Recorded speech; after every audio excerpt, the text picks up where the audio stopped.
Los norteños les consideraban intrusos y les atacaban.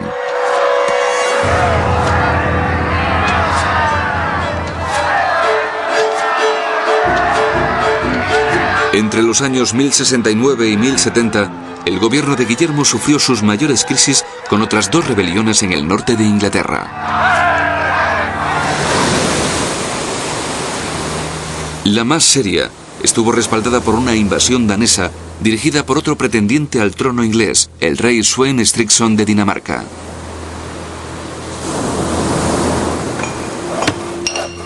Los métodos de construir castillos dejando a su cargo a los hombres que habían implantado la autoridad de Guillermo en el sur de Inglaterra no estaban funcionando en el norte.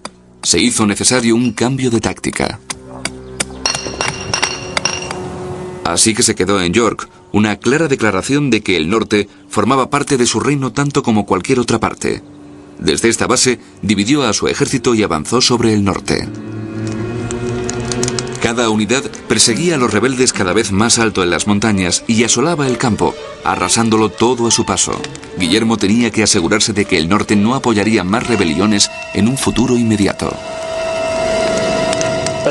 Tuvo el efecto que Guillermo quería que tuviera. Aunque no fuera tan eficaz como quería, sí que fue eficaz. Tuvo el efecto que se pretendía que tuviera. Fue lo que hoy llamaríamos un crimen de guerra. Y a menudo, los crímenes consiguen su objetivo.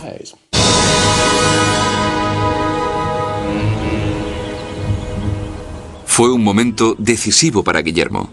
Todas las rebeliones a las que se enfrentó le convencieron de que no podía confiar en los ingleses. Así que reemplazó a sus jefes con normandos. Después de todo, tenía deudas que pagar a los que habían luchado a su lado. Inglaterra era un reino rico, y para que miles de guerreros le acompañaran, Guillermo les ofreció sin duda recompensas. Esas recompensas se materializaron en el apoderamiento del reino inglés por parte de la aristocracia normanda y francesa. Muchos hombres influyentes fueron reducidos a la explotación como siervos de los señores normandos de lo que hasta entonces eran sus propias fincas. La conquista normanda debe gran parte de su carácter a la construcción de castillos e iglesias que tuvo lugar después de la sustitución de los ingleses. Uno de los aspectos más polémicos de la conquista normanda es hasta qué extremo quiso Guillermo hacer tabla rasa de la Inglaterra anglosajona. Y la respuesta es que se empeñó en importar aristócratas normandos desde el otro lado del Canal de la Mancha. El resultado fue que tras el año 1066 casi el 100% de las tierras inglesas estaban en manos de menos del 1% de la población y este 1% eran normandos.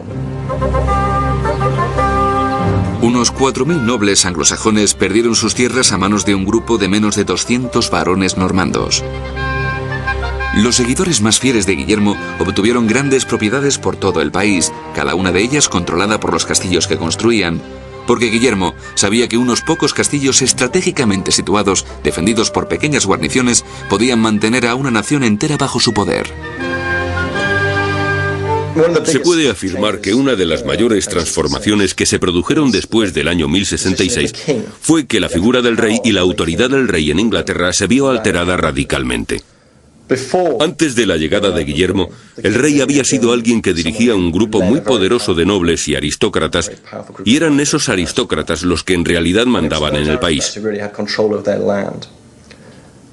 Cuando fueron borrados del mapa durante la guerra y las matanzas, todas sus tierras fueron a parar al rey y se convirtieron en concesiones reales. De repente Guillermo pudo distribuir la tierra entre sus partidarios por toda Inglaterra, y esta repartición se producía a través de una sola figura, mediante el poder del rey, y repentinamente, después de 1066, el rey se convirtió en una figura increíblemente poderosa.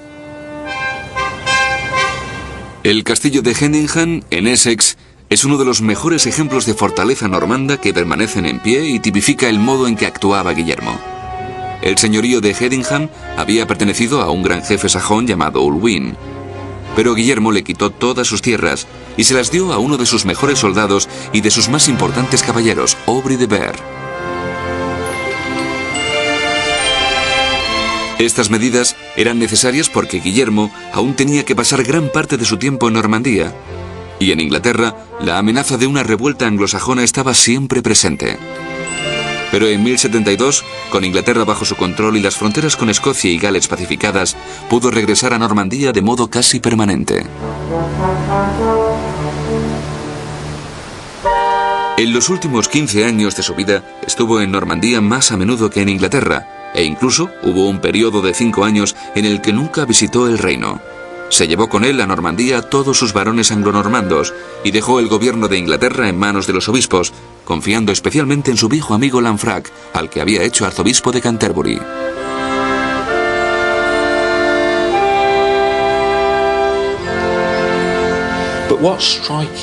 Lo que llama la atención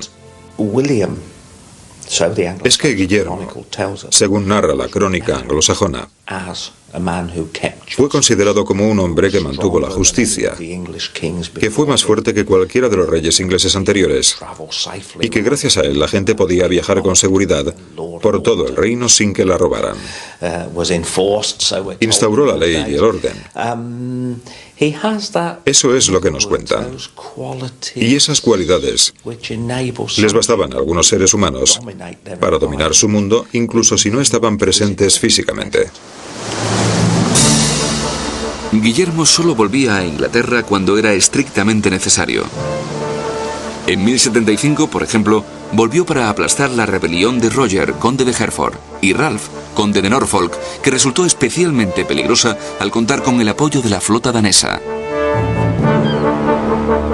En esa época estaba más seguro de su posición de poder en Inglaterra que en Francia, y desde entonces hasta el final de su reinado, sus oponentes serían sus hijos, sus señores y sus vecinos del otro lado del canal. Su hijo mayor, Roberto, estaba reconocido como heredero de su padre, pero en 1077 le exigió a Guillermo que le dejara gobernar con independencia en Normandía y Maine.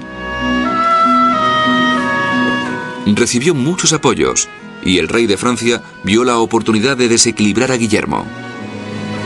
Roberto fue a la corte del rey francés Felipe y se quedó allí varios años hasta que se reconcilió con su padre, y Guillermo le renovó la concesión de la sucesión al ducado de Normandía.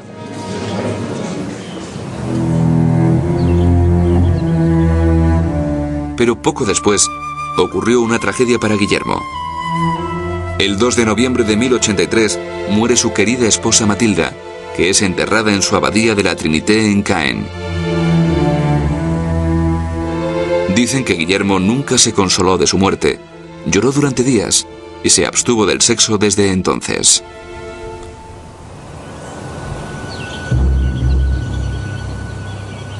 Desde 1072, Guillermo no se enfrentaba a ninguna amenaza grave en Inglaterra y había podido quedarse en Francia, donde tenía preocupaciones militares más urgentes.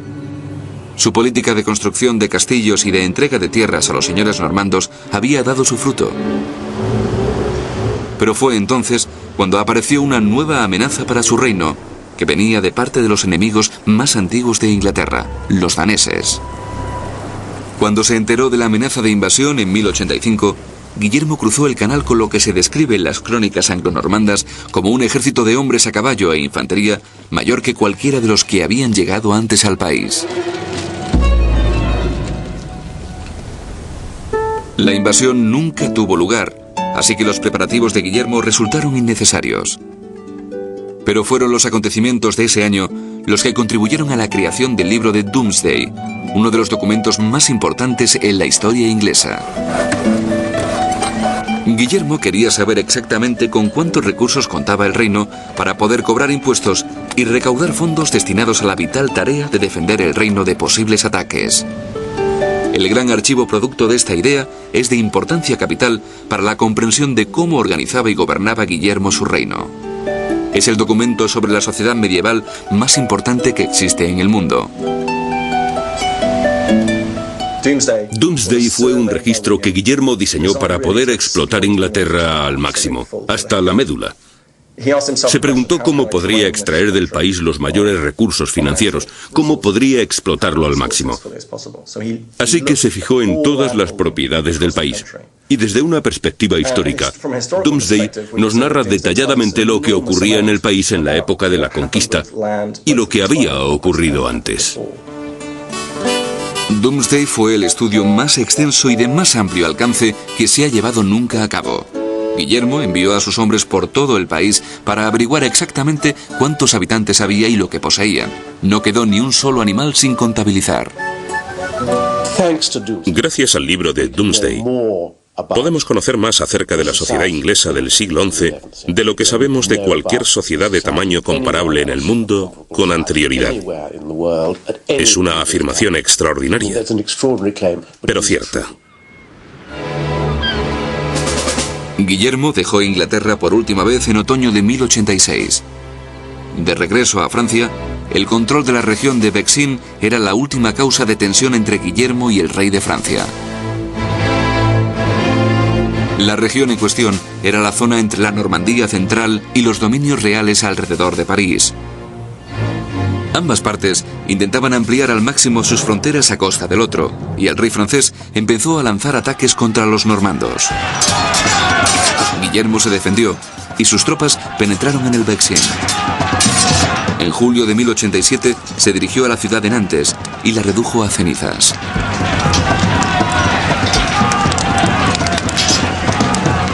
En la confusión del incendio, el caballo de Guillermo se puso nervioso y arrojó al corpulento rey, que quedó impalado en el pomo de la silla.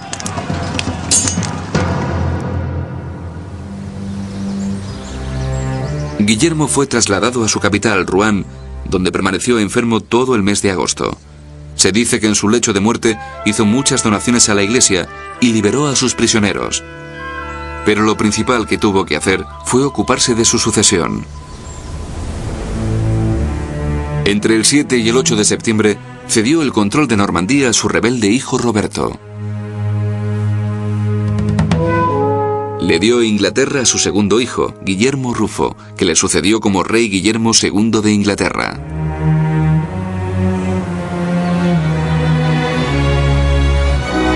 Guillermo, duque de Normandía y rey de Inglaterra, falleció en la mañana del 9 de septiembre.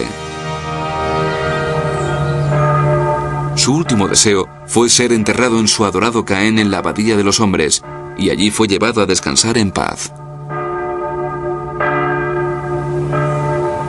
La abadía es un monumento adecuado a un hombre de formidable personalidad que siempre creyó que Dios estaba de su parte. Y eso fue probablemente lo que le otorgaba la voluntad y la determinación que le impulsaban. Otra razón para el éxito de Guillermo fue el hecho de que era capaz de operar en varios frentes a la vez. Era un gran soldado y un jefe carismático, pero también demostró su valía en las áreas de la administración, la diplomacia, el derecho y la reforma eclesiástica. Creo que hay que decir que era un jefe muy poderoso en términos de carisma. Carismáticamente hablando, era capaz de inspirar a sus tropas a luchar durante periodos larguísimos, sin descanso, entre los años 1066 y 1071, cuando se estaba apoderando de Inglaterra. Sin esa habilidad carismática e inspiradora de gran jefe militar, no creo que hubiera sobrevivido a eso.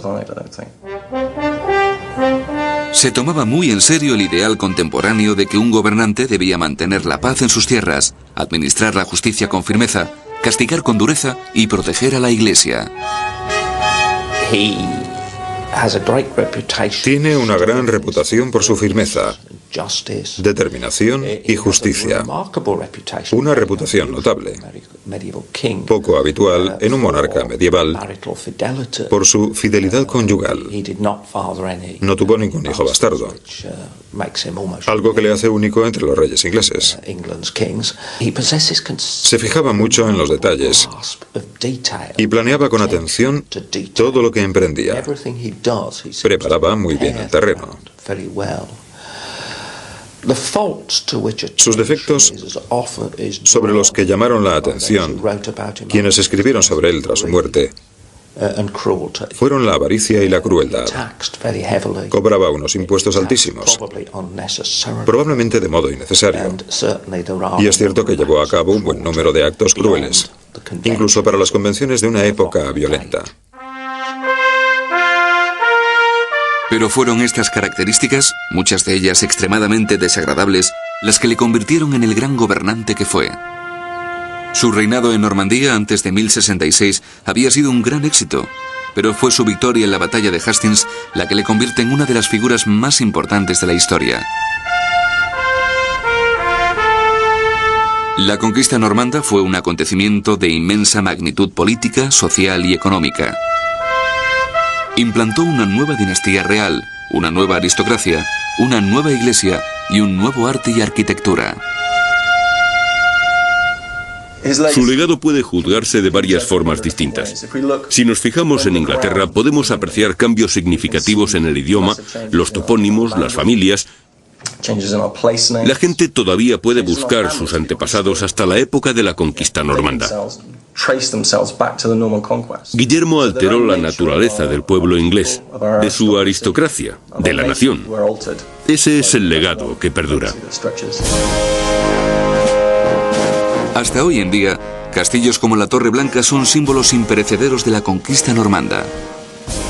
Pero no son solo los edificios, porque los reyes que sucedieron a Guillermo adoptaron las costumbres, ideas e instituciones normandas, y muchas de las características de la Inglaterra normanda prevalecen hasta nuestros días. Pero Guillermo el Conquistador no fue solo uno de los grandes monarcas ingleses de todos los tiempos.